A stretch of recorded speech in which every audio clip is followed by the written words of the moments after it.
Hey guys, and welcome back to Best Car Picks. It's the kind of car that gets teased sideways and clouded in tire smoke. The Nissan Z Nismo, that is. And it could be one of the last of its kind from the storied nameplate. With a short video featuring drift champ Chris Forsberg sending the upcoming top dog Z sideways, Nissan confirmed it's coming soon. But what can we actually expect from a Nismo version of the twin-turbo V6-powered rear-drive coupe? How much more can Nissan really do for its essentially two-decade-old platform and still relatively traditional sports car? Well, you can bet on more power, for a start.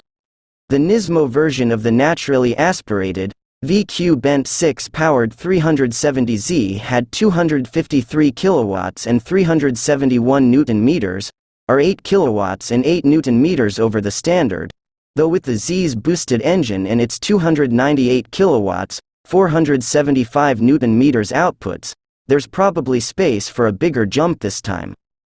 That's likely to be joined by suspension tweaks for the top Z, firmer and more focused for track driving, while relatively easier interchangeable parts like tires and seats will probably be swapped out for more hardcore versions. Recaro's verging on bucket seats inside and a set of something like the Dunlop SP Sport Max the 370Z wore. Those along with inevitable red trim seen in the trailer video on minor bodywork adjustments. What it doesn't appear to have is the heavily redesigned nose seen on concepts like the Fairlady Z customized Proda, which is a dealer option only in its home market of Japan. More power and performance focus sounds like something we should all celebrate, but reports coming from Z forums in the US like newnissanz.com suggest there will be some fans disappointed in the new Z Nismo. What appear to be screenshots from dealership order forms suggest that, despite the standard Z being available with a 6-speed manual, the Nismo variant will have the 9-speed auto only. If you look back at the drifting teaser, you'll notice paddle shifters behind the steering wheel. Comments on the official Nissan video have already started expressing concerns, but the reason for the apparent lack of a third pedal could come down to engineering. The 6-speed manual from the Z is a modified version of that which was carried over from the 370Z. If you know anything about the Z cars of this century, you know that probably means the gearbox was also carried across from the 350Z. It's likely that the two-decade-old transmission just isn't ready to cop more than 300 kilowatts from the factory. Given how much of the Z has been, albeit cleverly, recycled from past models, it's unlikely Nissan would go to the lengths to engineer or replace the gearbox to handle more power, especially with interest in manual variants waning across the world. Flying in the face of this, or at least providing some hope that maybe there's a bean counter at Nissan with a heart, is a story that surfaced when the Nissan Z launched.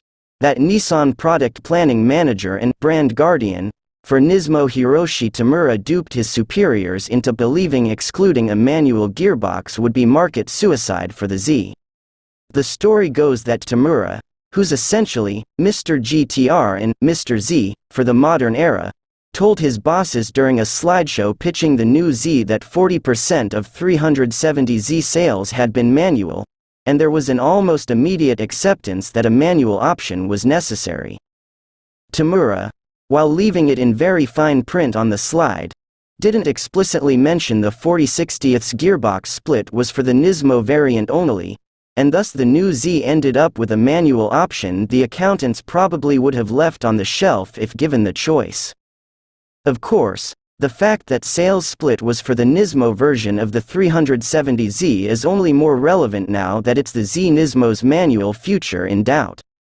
Travis Marr, Nissan senior product manager, even told last year that a manual transmission was almost a necessity in terms of the Z being able to earn wearing the iconic 26th letter badge. The new Z had to have a manual option to live up to its heritage and to provide our customers with a transmission option that matches their driving style, Marr said. Whether the Tamura story is true or just a fun, and admittedly clever, bit of PR folklore telling, It's clear either way that the brand sees the manual gearbox as important to the Nismo version of one of its most enduring nameplates. If you're a Nissan Z fan disappointed at the prospect of the sports coupe losing its third pedal, just imagine how Hiroshi Tamura feels. Hope you enjoyed the video. Do subscribe for more such interesting content. Thank you for watching my video.